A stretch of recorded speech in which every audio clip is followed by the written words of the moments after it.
when you're emotionally self aware and you're on your healing journey, so you're recognizing where all of your patterning and core wounds are coming from, probably recognizing that from your childhood days they were subconsciously programmed into you by the way that you were raised by your parents or caregivers or whoever they were, and that the amount of emotional safety and regulation that you felt and experienced when you were a kid directly translates and informs your current behaviors and beliefs about what is possible now. It's such a double-edged sword because you can both recognize and feel maybe some resentment for the way that you were raised, because you can recognize that, oh, like, you didn't receive the emotional safety when you were a kid, and that informs the way that you show up now, where you have this anxious or avoidant attachment style, and it shows up in your current relationships or your interactions with other people and informs your relationship with yourself too. You can see that part where you feel the resentment, but at the same time you can recognize and understand that your parents were doing the best that they could with what they knew, and you can understand that they may have had even more emotionally volatile parents and even more of a troubling upbringing that informed the way that they are now. And maybe growing up they didn't have as many resources as we do with social media and the internet and everything for them to recognize these patternings, so they were truly doing the best that they could with what they knew. And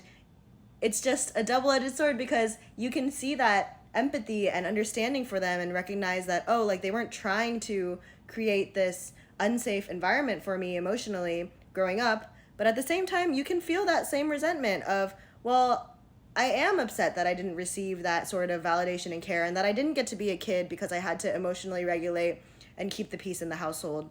And I think that the biggest thing that I've learned during this healing journey is that two things can be true at once. You are allowed to feel angry and upset for the way that you were raised, and because it wasn't fair, and as a kid you shouldn't have had to balance the emotions of so many other adults and keep the peace and have to grow up so quickly and be emotionally hyper aware of the feelings of everyone around you. You shouldn't have had to go through that. But at the same time, you can understand and have this empathy where you can understand that everyone is doing the best that they can do with what they know, and that everyone has their own internalized trauma. And truly, at any point in time, even if it doesn't seem like it externally because it seems like they're having hurtful or malignant behaviors, the truth is that everybody is acting out of self-protection, whatever that looks like for them. They've all learned these self-protective mechanisms from when they were children, and we just carry that on into adulthood unless we can identify and recognize the patterning of where it came from and how it originated, and then also believe in ourselves and trust that we are able to break this patterning and that it doesn't have to be that way forever. And I think it's hard because these truths come in where you can recognize where your self-sabotaging tendencies may have originated from, but you can also understand that in the same way that you are doing the best that you can right now with what you currently know, your parents were too, and whoever was taking care of you were too, and maybe the people from your past who have hurt you, they were also all acting out of self-protection. So I think it's hard because you're still allowed to be angry about the way that you were hurt. You're allowed to feel pain. You're allowed to feel the hurt. You're allowed to feel sad for the fact that you maybe missed out on your childhood because you had to constantly grow up quickly and keep the peace and feel like you had to emotionally regulate the household that you were living in as a child. And at the same time, you can also have an understanding that, you know, everyone is doing the best that they can, and everyone is seeing the life through their own emotional traumas and their own beliefs about what is possible because of what they witnessed when they were children. And I think that when you're on your healing journey, you might feel this kind of like, oh, I feel like I have to forgive them, or I feel like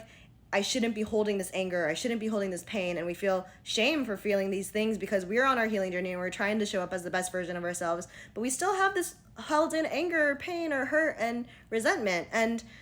it makes sense that you do because you've probably had to internalize this for years and years and years, and you didn't recognize where that was coming from or what that was or why you were feeling this way for years until you uncover all of it on your healing journey and recognize where that originated from and where those patterns emerged from. And I think it's okay to both feel resentment but also want to forgive. And I think the dichotomy of it is hard because you have empathy for the way that people act, but you're allowed to feel hurt still. And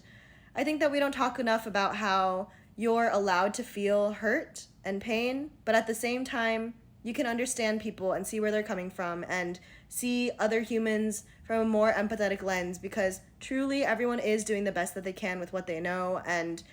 I think that this helps you believe a little more in humanity too, when you can see that people aren't acting out of malintention and out of the intention to hurt and harm other people, but that everyone really is acting out of self-protection. And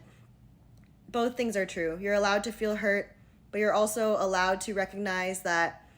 people are doing the best that they can, and maybe that helps, maybe it doesn't, but I think that it's important to talk about the fact that there are many facets to each situation, that everyone is coming from a different lens, and your feelings are still very valid despite the fact that people are acting out of self-protection. But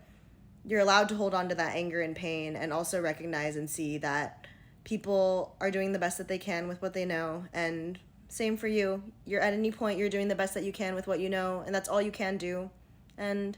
yeah.